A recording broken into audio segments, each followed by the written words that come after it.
You're syncing up and tuning in to the Lending Link podcast, powered by GDS Link, where the modern-day lender can dive deeper into the future of data, decisioning, and credit risk solutions. Welcome to the show, everyone. I'm your host, Rich Alterman, and today we're syncing up with TransUnion's Liz Pagel, Senior Vice President and Consumer Lending Business Leader. Liz holds an MBA from Harvard Business School and a BA from Boston College, and has been with TransUnion for almost 7 years. On this episode, Liz and I are discussing a wide range of topics surrounding Buy Now, Pay Later, including a history of the offering, the generation and demographic divides in its performance, the future of BNPL, including its expansion into other verticals, and much more. Before we dive into the interview, please head over to GDS Link's LinkedIn and Twitter pages at GDS Link and hit those like and follow buttons. Also, please subscribe to the Lending Link on Apple Podcast, Spotify, or wherever you prefer to listen to your podcast. All right, now let's get synced with GDS Link.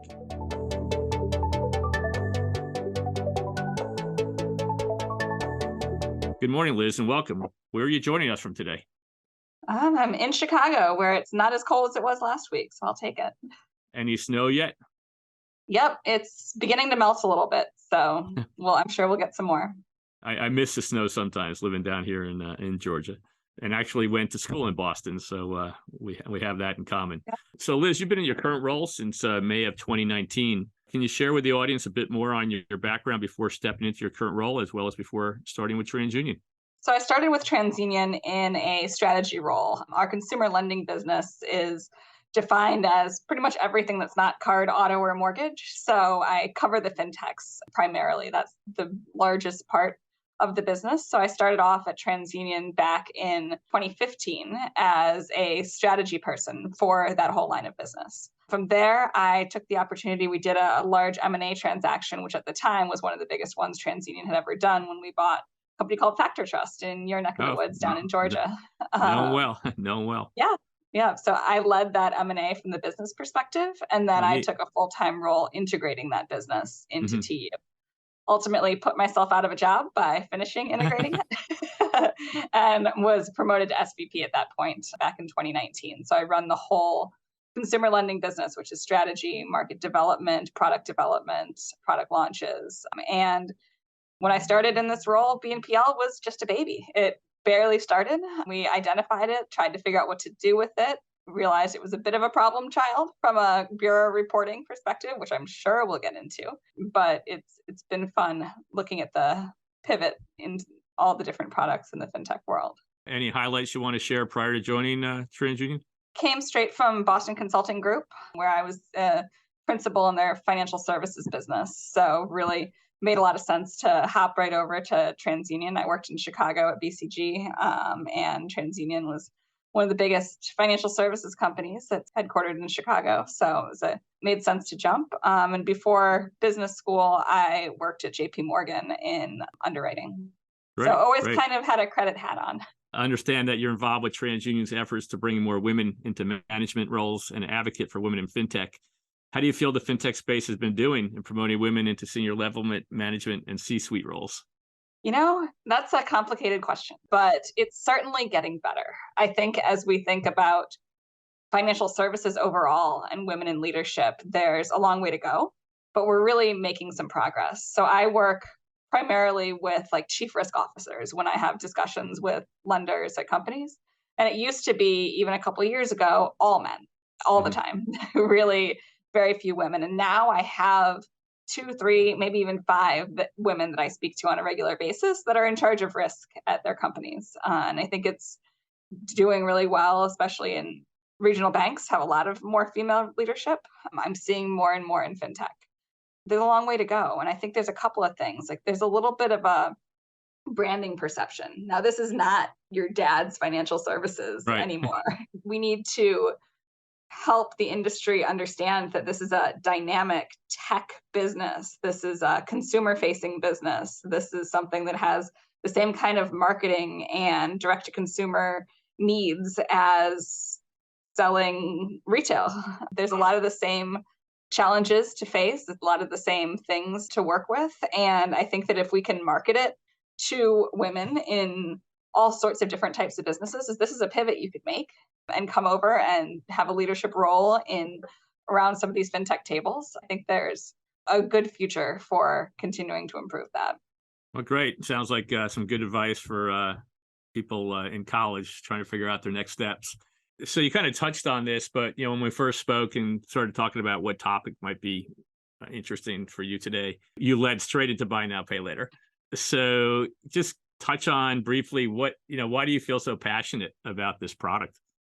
Well, first, Factor Trust was my baby at TransUnion. Now, buy now, pay later is my new baby. I really have seen it through from the beginning. So we saw this product come up, and I can remember the first meetings that we had on this product at TU were in person in the office before the pandemic. I mean, that's seems like a lifetime ago now. Yeah. So we had all these people in a room on a whiteboard saying, wait a second, this buy now, pay later product is different. This is the first net new financial services product that we've seen in anyone that was in that room's long career. We've always had personal loans, we've always had cards, we've always had mortgages, HELOCs. This one was different.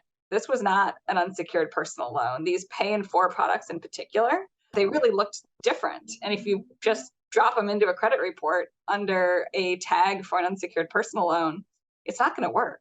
The scores don't know how to treat those trades and would most likely treat them pretty negatively if a consumer was using these loans more than once a year, which they were intended to do.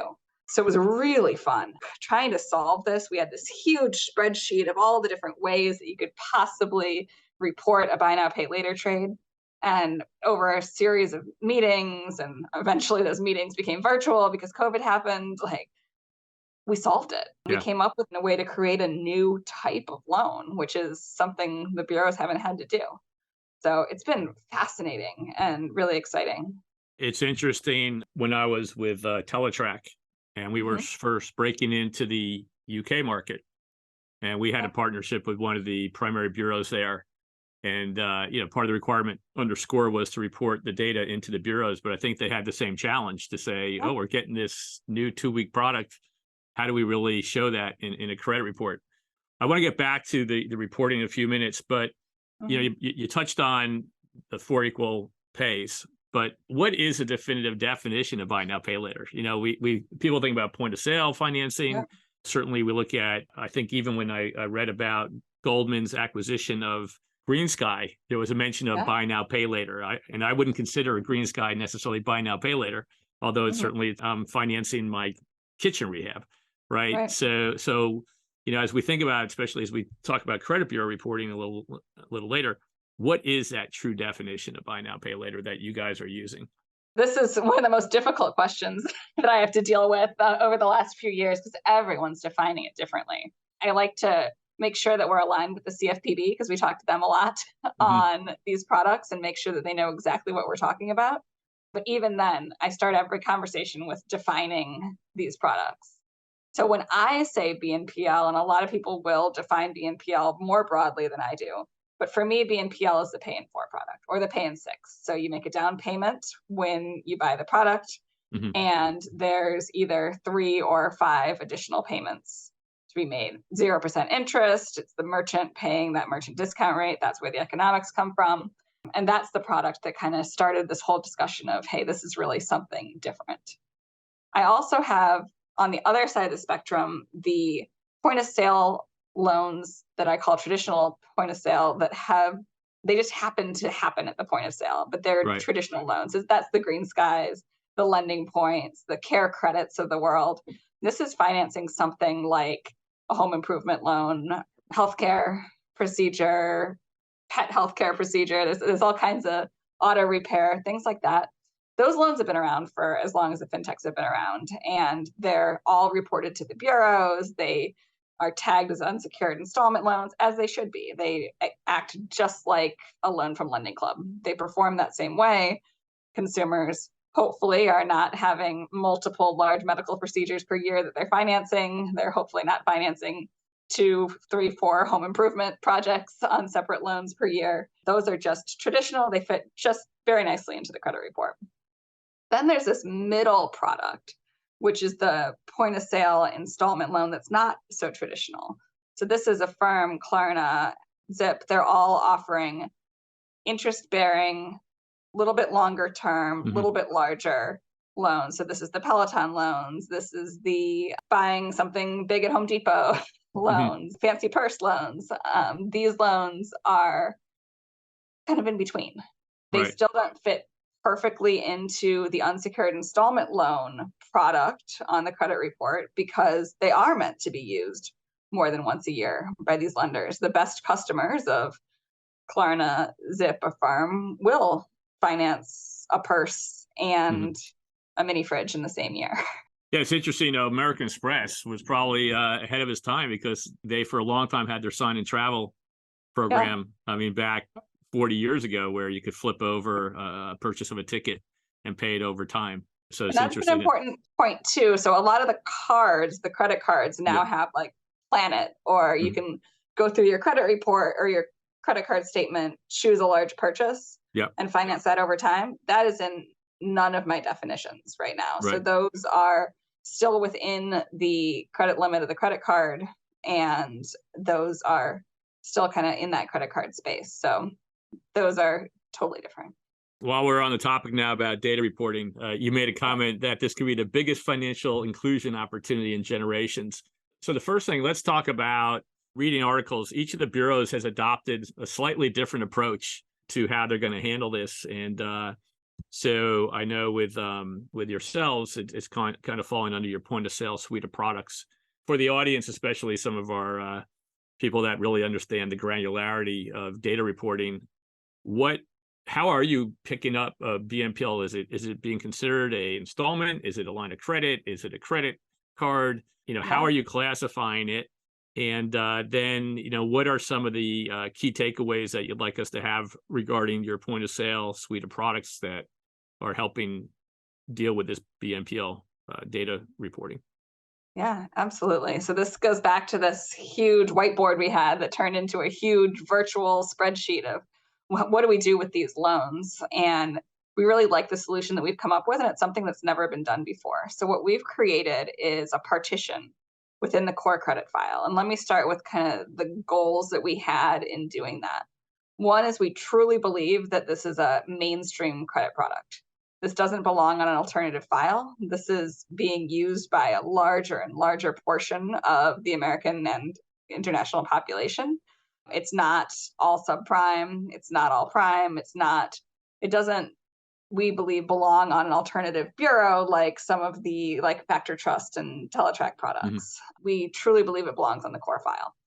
And the benefits of it being on the core file is that it should be able to help FICO. It should be able to help Vantage. It should be able to be included in every credit decision that's made by lenders, not only if the lender opts in to use it. The problem is the ecosystem isn't ready for it yet. So we are tagging it as a new kind of product. So Right. it's not an unsecured installment loan. It's not a line of credit. It's a point of sale loan. So it'll have its own tagging on it, and it'll be reported into the core credit file. But we have built an off ramp that kind of grabs that data and partitions it away from the core credit file. So in the beginning, anyone that pulls a TransUnion credit report or any score calculated off of a TransUnion credit report will not include the data Right. unless the user of the data turns it on. So we've got a light switch here. So the users of the data can say, yes, I'm ready.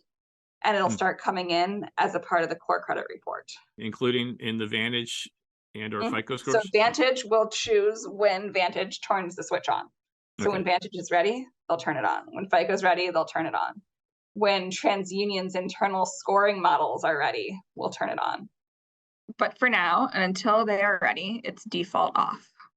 So any delivery will not change. It will not include these data because we don't want, the worst thing that could happen is these data get pulled in, somebody doesn't notice, and all of a sudden somebody that's been using these loans pretty regularly, paying them off as agreed, has a negative impact on their scores because there's attributes in most of these scores like average age of trade.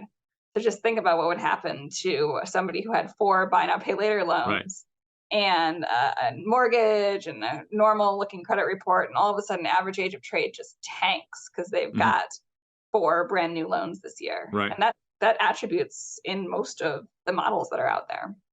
So everyone in the industry is going to have to do some rejiggering of their models to factor in this data. And the goal for TransUnion is that in a couple of years, it will take years, nothing happens quickly when it comes to credit models, we'll be able to have it default on for everyone. It'll become a part of the core file, just like any other trade line.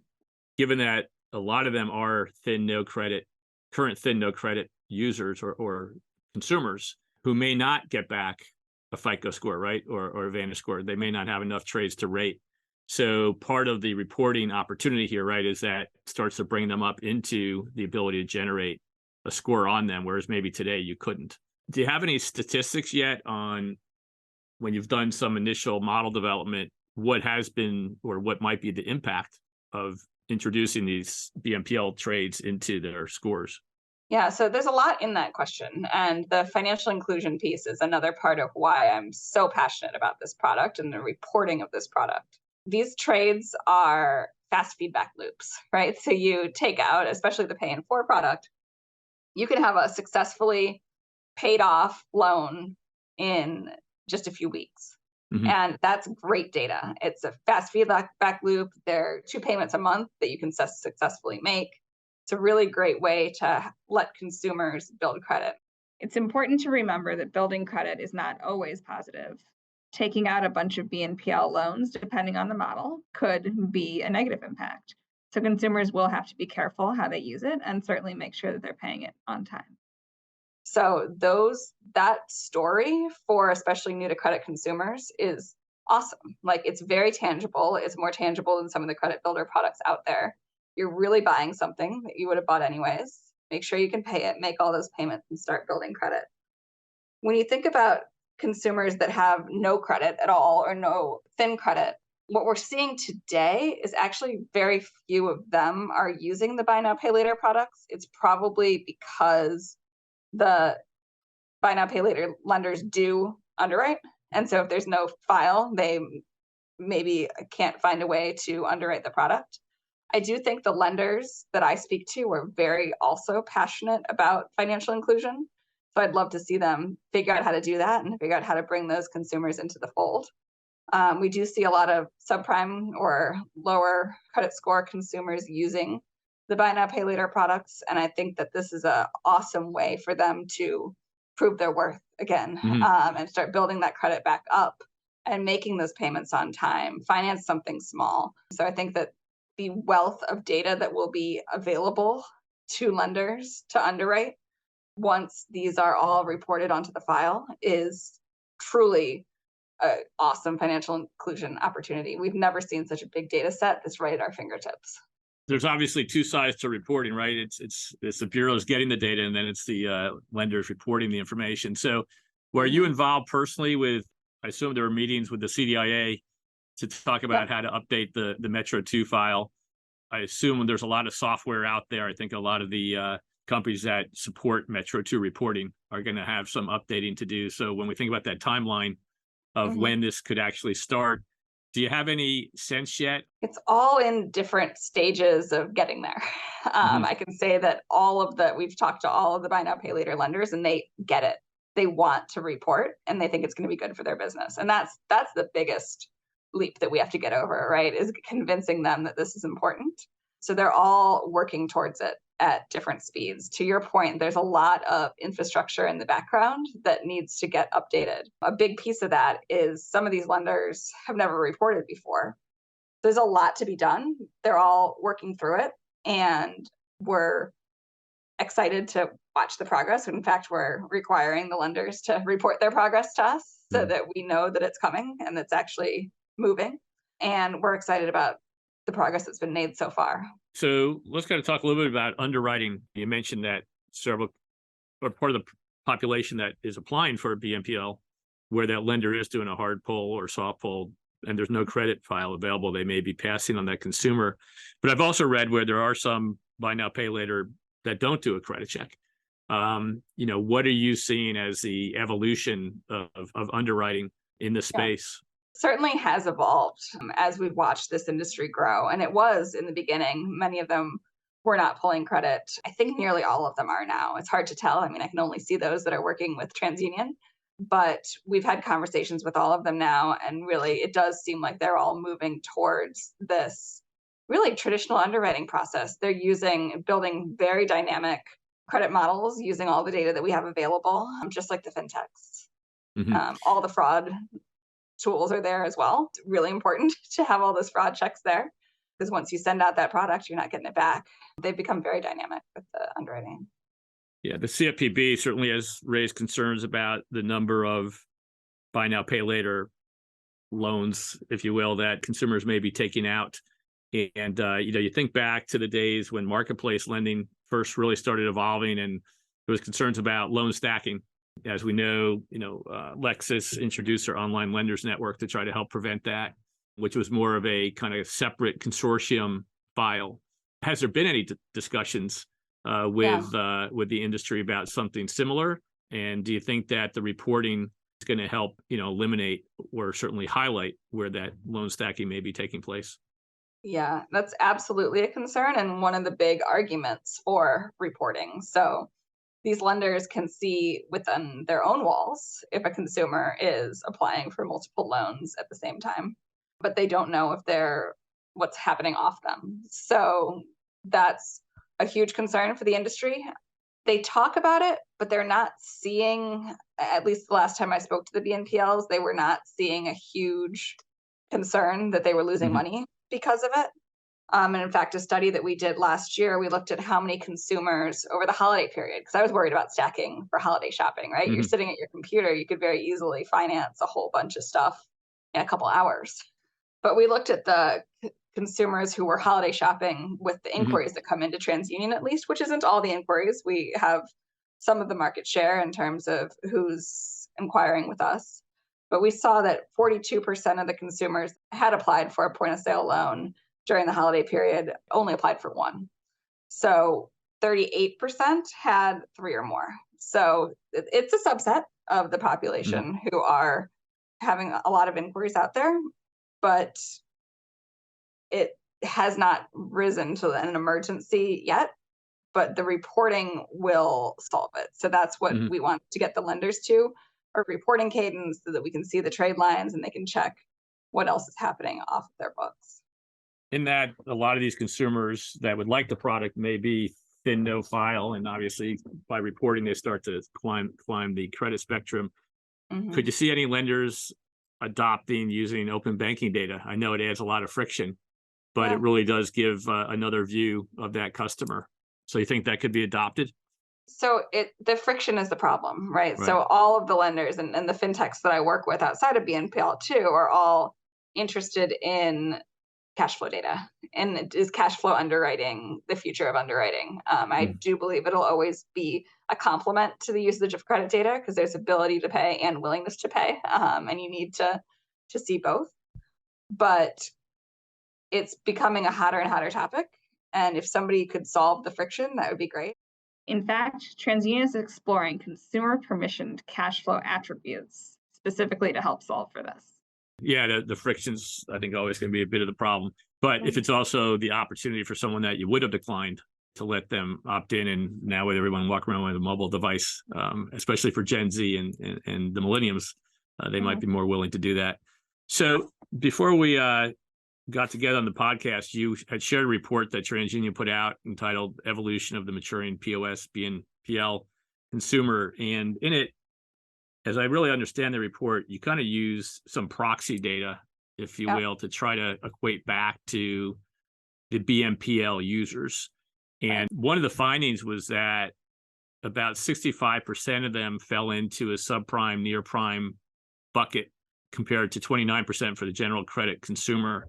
So, if I think about someone who was looking to get into this business, and we think about such a large percent being near prime, subprime, are they taking on a larger amount of risk than maybe they realize, given the profile of the customer? So a couple of things there. So this study that we've done, because there's not full reporting across the industry of the buy now pay later trades yet, we study the inquiries that come in to TransUnion. So we Mhm. have a decent number of those lenders that inquire with us when a consumer applies. So it's the inquiries that we study. Right. So we know the consumers who have applied for buy now, pay later loans. We don't know who's actually gotten them. And we don't know if it was because if they didn't get it because they were declined, or if they didn't get it because they lost interest and walked away from the computer, or Mhm. what happened. So one thing about that higher percentage of subprime is some of those people were declined, right? So they applied, they Right. were interested in the product, but ultimately some of them would end up being declined. So that number is inflated a little bit. The other thing that I found really interesting in the study was the part that's not subprime. So if you think about a consumer that's financing a retail purchase, you kind of think, oh, they must be doing that because they have no other option or they couldn't afford the product. But 6% of those applications were super prime Right. and 9% were prime plus. So this is not only a subprime product, it's certainly skewed. But I think it's fascinating to see that consumers at all ends of the credit spectrum are using these products. To your question on getting overextended, I do think that this is an important question for the subprime population, especially as we head into uncertain economic times. So something we need to continue to watch. When we did the study, we looked at the consumers that had applied for buy now, pay later loans and looked across their wallets to see if they were disproportionately becoming late on their credit cards or on their Right. unsecured personal loans. And we did see a little bit higher delinquency for Mhm. those consumers who had applied, but not massive. Right. So it was just a little bit higher. And if I was going to say I was concerned about this, I would be looking for 20% higher delinquencies on their cards or personal loans. And we certainly didn't see that. I do want to redo that study now as we see consumers becoming a little bit more stretched and continue to monitor that.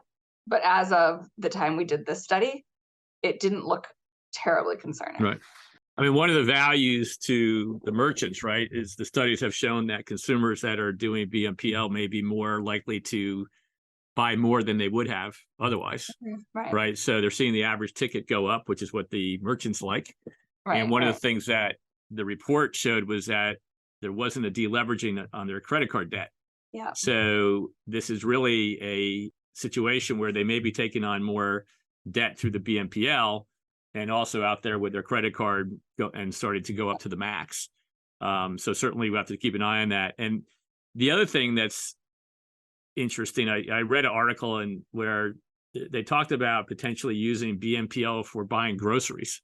yeah, So it'd be interesting if there was any studies that you're aware of yet that kind of correlate what is the product that they're purchasing, what is the yeah. purchase and risk, right? If someone's buying Mhm. a $200 pair of sneakers versus they're buying $200 worth of food, that's a very different use case for the product. Yeah. And does that also then correlate to a different level of risk? Any thoughts on that? Yeah, I think it's fascinating, and in fact, I just noticed it yesterday. I was checking out on Instacart, and a Klarna offer popped up on my Instacart. Maybe I was buying too much wine, and my order got a little bit too big. But I I do think it's something to watch out for as consumers leverage themselves, especially right now. We did find that the consumers using buy now pay later do still have tend to have open to buy left on their credit cards as of the time we did the study.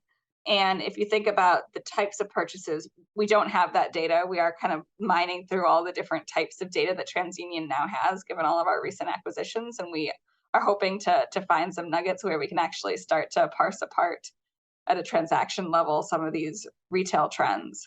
But if you think about people using credit cards for gas, for groceries, for sneakers, I kind of think about it in the same way. It's still being Yeah. financed. So it's not wildly different. It's not like this is the first time somebody could finance their grocery purchase. But I do think it'd be fascinating to look at as the delinquency rates just for the lenders Mhm. as they add these different types of merchants. So, Any other highlights from the report that I referred to that you might want to share?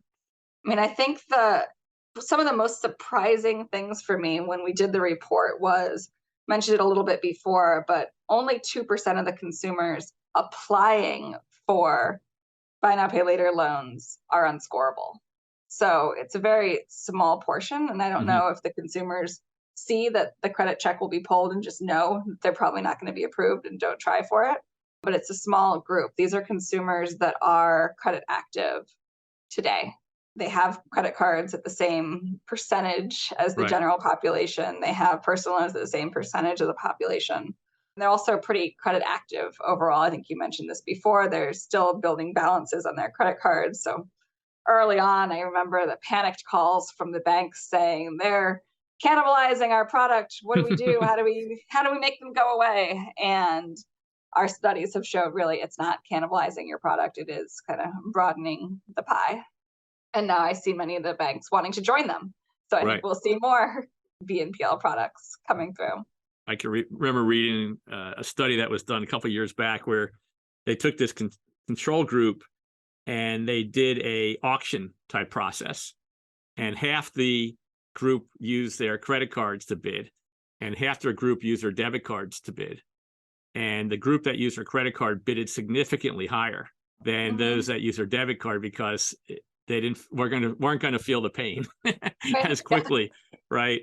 Yeah. So I think we're seeing some of that behavior a little bit with that buy now pay later, back to the the value to the merchant that they're spending more money. So certainly, as you said earlier, we're living through some difficult economic times, so everyone's have to keep an eye on that.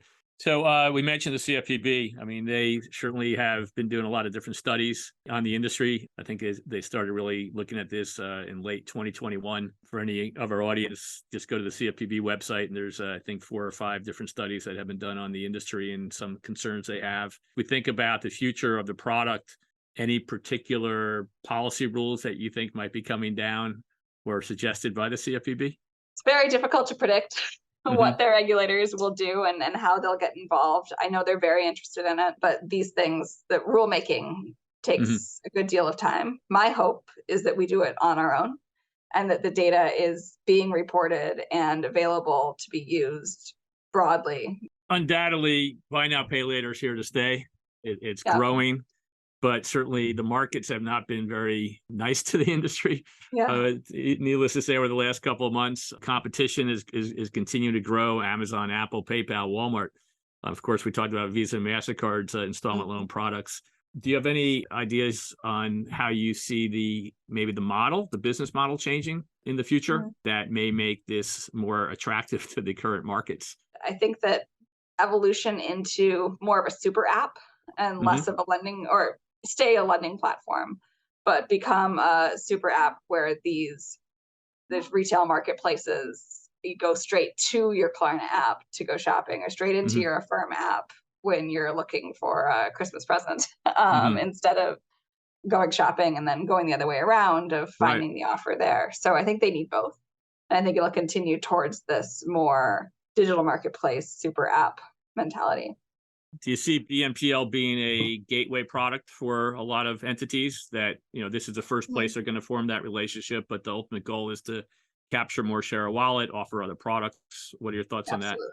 Capitalizing on that relationship with the consumer that they build and that trust that they build. I mean, there's consumers that really like these brands, the buy now, pay later lenders, and there's a lot of trust there.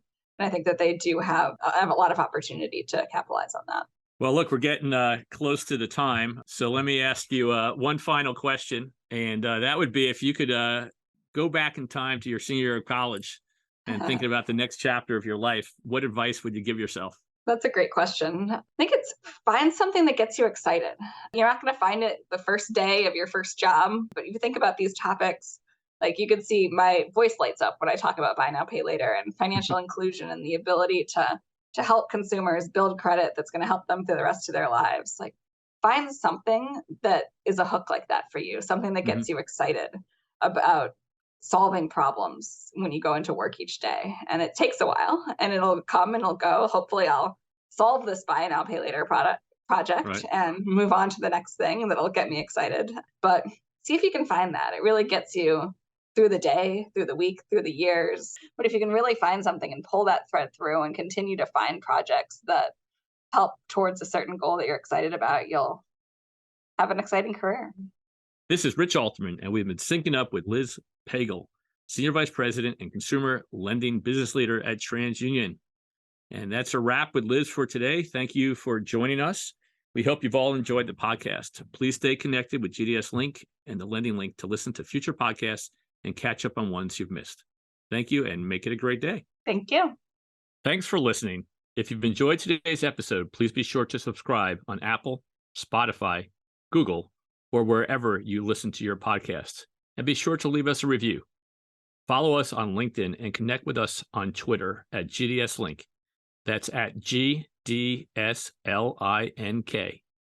Have a question for the show or have a specific topic you want us to cover? Hit the link in the description to drop us a note. Thank you for lending us part of your day. Make it a great one.